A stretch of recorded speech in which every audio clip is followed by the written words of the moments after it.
तो what is relationship between population size and generation of knowledge? इल्म कैसे बढ़ता है? आप आजकल सुनते होंगे कि तकरीबन हर 3 माह के बाद, हर 6 माह के बाद जो इल्म का इज़ाफ़ा होता है किसी भी साइंटिफिक फ़ील्ड में, वो बाज़ दफ़ा इतना ज़्यादा होता है कि पिछली पूरी हिस्ट्री में इतना नहीं होता। इंसान ने इस कदर ज़्यादा तरक्की की है। आपस में कोलैबोरेशन की वजह से इंसान इल्म की इंतहाओं पे पहुँच रहा है। क्या इसका आपस में ताल्लुक है?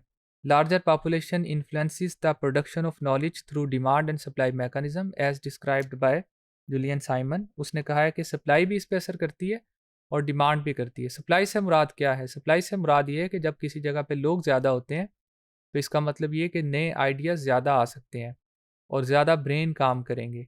तो इसकी वजह से साइंटिफिक थ्योरीज़ और प्रेशर पड़ता है और साइंटिफिक थ्योरीज़ आती हैं और नई-नई चीज़ें इन्वेंट होती हैं। और ये जो हाइपोथेसिस है इसको कई स्टडीज़ ने साबित किया है कि जहाँ पे पॉपुलेशन ज़्यादा होगी, वहाँ पे कंपटीशन ज़्यादा होगा और वहाँ पे एफिशिएंसी बढ़ जाती है और वहाँ पे लोगों का जो कम्पेटिटिव एज है वो भी बेहतर होता है और चीज़ें बेहतर हालत में प्रोड्यूस होती हैं। अगर कोई मुल्क ऐसा है कि वो दूसरे ममालिक के साथ तिजारत नहीं करता और वो क्लोज़्ड इकॉनमी है, तो उसकी जो चीज़ें हैं वो कंपटीशन के ना होने की वजह से उनकी क्वालिटी भी लो रह जाती है और उनका स्टैंडर्ड भी वो नहीं होता। जब आप नई जगह पे जाते हैं, जब आप नए लोगों में शामिल होते हैं, तो उसकी वजह से आप नई-नई चीज़ों को सीखते हैं। डिमांड साइड पे क्या होता है? डिमांड साइड पे ये है कि जब लोग बढ़ते हैं, पॉपुलेशन बढ़ती है, तो उसकी वजह से डिमांड बढ़ जाती है और इनकम बढ़ती है। जब इनकम बढ़ेगी और डिमांड बढ़ेगी, तो उसकी वजह से चीज़ों की शॉर्टेज हो जाएगी और जब शॉर्टेज हो जाएगी, तो उसकी प्राइसेज़ बढ़ेंगी। जब प्राइसेज़ बढ़ेंगी, तो ये प्राइस का बढ़ना फॉर एग्ज़ाम्पल आजकल डॉलर की प्राइस बढ़ रही है in terms of currency, Pakistani currency. इसका क्या मतलब है? इसका मतलब ये है कि लोग चाहेंगे कि हम डॉलर को खरीदें। इसी तरह जब किसी चीज़ की कीमत बढ़ती है, तो इसका मतलब ये है कि लोग उस बिज़नेस की तरफ आना चाहते हैं। वो अपॉर्च्युनिटीज़ क्रिएट करती है। तो higher prices present opportunities for business people as well as for inventors. कुछ लोग ये चाहेंगे कि हम कुछ ऐसे मेथड निकालें कि जिसकी वजह से कुछ इन्वेंशंस हों और इस मसले पे काबू पाया जाए, क्योंकि कुछ लोगों को फेम का शौक है और वो ग्लोरी चाहते हैं थ्रू साइंटिफिक इन्वेंशंस।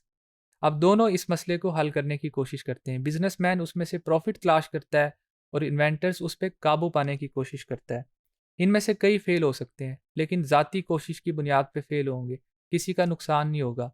लेकिन इनमें से अगर कुछ लोग भी कामयाब हो जाएं, तो वो किसी ऐसे सॉल्यूशन के साथ आते हैं कि वो मसले को बहुत पीछे छोड़ देते हैं और इंसान एक ऐसी बेहतर पोजीशन में होता है कि अगर वो मसला दरपेश ना होता, तो आप इस बेहतर पोजीशन में ना होते।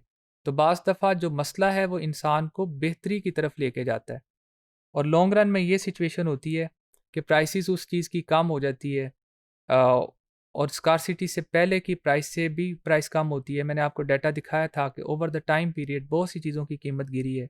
This applies to metal, this applies to energy, this applies to infrastructure, equipments, electronic की चीज़ों को देख लें।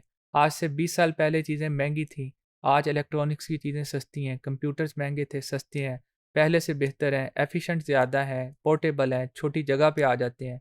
इनको पहले से ज़्यादा महँगा होना चाहिए था, लेकिन ये क्यों सस्ते हैं? ये मैस प्रोडक्शन की वजह से सस्ते हैं। ज़्यादा बड़ी तादाद में डिमांड की वजह से सस्ते हैं, ज़्यादा बड़ी तादाद में प्रोडक्शन की वजह से सस्ते हैं। तो ये सारी चीज़ें ये बताती हैं कि population puts a positive pressure on the creation and generation of new knowledge.